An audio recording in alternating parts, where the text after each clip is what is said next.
Hello guys, welcome back.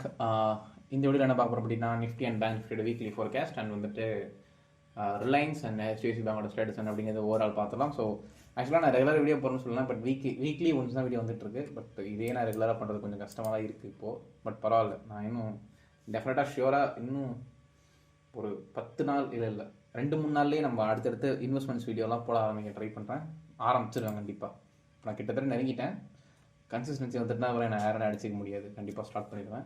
So believe me. Okay, so Nifty start பண்ணிடலாம். First நிஃப்டியை பொறுத்தளவுக்கு already சொன்னது தான், இந்த இடத்துல நான் சொல்லிட்டேன் கிளியர் பை. இது பிரேக் அவுட் ஆகிறதுக்கான வாய்ப்பு தான் ரொம்ப அதிகம் அப்படின்றது தெரிஞ்சு போச்சு. ஏன்னா இந்த பெரிய கேண்டில் இதுதான், இந்த ஒரே ஒரு கேண்டில் தான் ரீசன். இதை பார்த்துன்னு தெரிஞ்சுட்டு கண்டிப்பாக மாறிட்டு ரிவர்ஸ் ஆக போகுது அப்படின்ட்டு.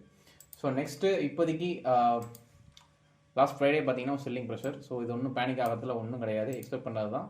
இந்த இடத்துல வந்துட்டு மார்க்கெட் கொஞ்சம் ஒரு சைட்வேஸ் மாதிரி ஏதாவது க்ரியேட் பண்ணிவிட்டு இங்கேருந்து மேலே ரிவர்ஸ் ஆகிறதுக்கான வாய்ப்பு தான் ரொம்ப அதிகம். ஸோ அதனால் மார்க்கெட் இங்கே ஒரு சின்ன செல்லிங் ப்ரெஷர் இந்த வீக் ஃபஸ்ட்டு ஒரு 3 டேஸில் இருக்கிறதுக்கான வாய்ப்புகள் ரொம்ப அதிகம். இப்போ நீங்கள் வந்துட்டு ஆல்ரெடி பை பண்ணிட்டீங்க அப்படின்னா அனதர் டிப் வந்து ஃபார்ம் ஆக போகுது. ஸோ ஒரு சின்ன அக்யூமுலேஷன் ஃபேஸாக கூட இது இருக்கலாம். ஓகே, ஸோ எனக்கு தெரிஞ்சு மேபி இந்த ட்ரெயினை ஃபாலோ பண்ணிச்சு மார்க்கெட் அப்படின்னா 23,500 சப்போர்ட் எடுத்துகிட்டு பவுன்ஸ் பேக் ஆகும்.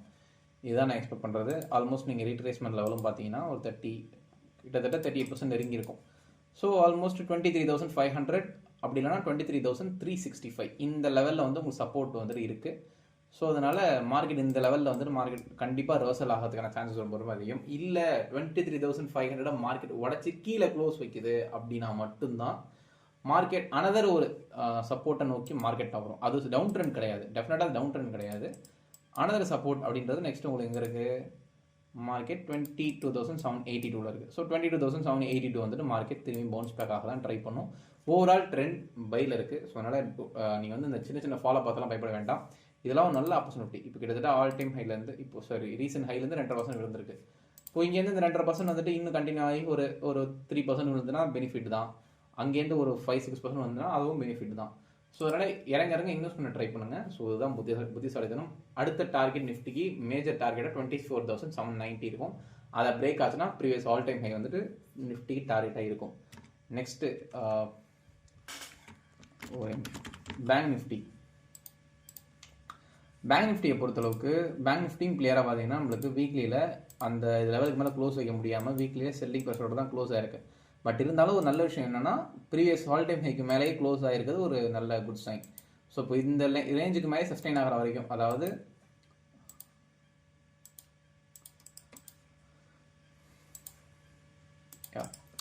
53,657 வரைக்கும் சஸ்டெயின் 53,657 மேலே சஸ்டெயின் ஆகிற வரைக்கும் மார்க்கெட் வந்துட்டு மேலே போகிறதுக்கான வாய்ப்பு தான் ரொம்ப அதிகம்.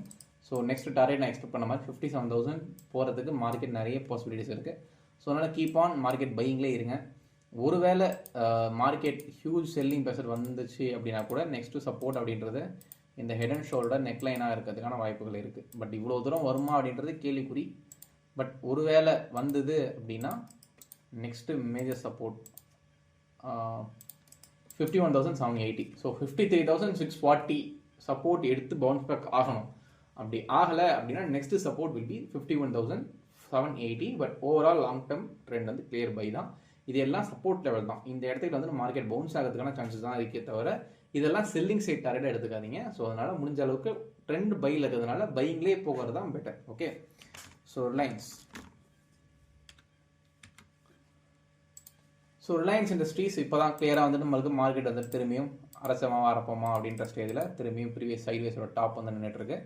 ஸோ ஓவரால் ரிலையன்ஸ் வந்து லுக்கிங் குட். இந்த வீக் பார்த்தீங்கன்னா திரும்பி நம்மளுக்கு ஆல்மோஸ்ட் வந்துட்டு 2% கெயினில் தான் க்ளோஸ் ஆயிருக்கு. ஸோ கண்டிப்பாக ரிவர்சல் ஆகிறதுக்கான chances will be very high. So already சொன்ன மாதிரி 24% இன்னும் வெயிட்டிங்கில் இருக்குது. எக்ஸாக்டாக இன்வெஸ்ட்மெண்ட் பண்ணுறவங்க இந்த இடத்துல உள்ளே போகலாம். ரொம்பவே குட் பை, லாங் டேர்முக்கும் சரி ஷார்ட் டேர்முக்கும் சரி. Okay, HDFC bank. So HDFC bank super நல்ல மூவ். வீக்லியில் பார்த்தீங்கன்னா கிட்டத்தட்ட நம்மளுக்கு பிரேக் அவுட் ஆகிட்டு பேங்க் நிஃப்டி லீட் பண்ணி கொண்டு போயிட்டு இருக்கு HDFC பேங்க் தான். ஸோ நெக்ஸ்ட்டு நம்மளுக்கு இந்த வீக் ஒரு வேளை கீழே வந்தது அப்படின்னா 1864 இந்த ரேஞ்ச் வந்து நல்ல சப்போர்ட் லெவலாக இருக்கும். 1864 வந்துட்டு உங்களுக்கு இந்த ஃபெபனாச்சியோட ஆல்மோஸ்ட் வந்துட்டு பார்த்தீங்கன்னா கிட்டத்தட்ட எக்ஸாக்டாக 38% ரீட்ரேஸ்மெண்ட் லெவல் வருது பார்த்தீங்களா. ஸோ இந்த 38% ரீட்ரேஸ்மெண்ட் லெவலில் மார்க்கெட் ஹிட் பண்ணிவிட்டு திரும்பறதுக்கான வாய்ப்புகளும் இருக்குது. ஸோ இந்த லெவல் வரைக்கும் வந்துட்டு இங்கேருந்து திரும்புறதுக்கான சான்சஸ் ரொம்ப ரொம்ப அதிகம்.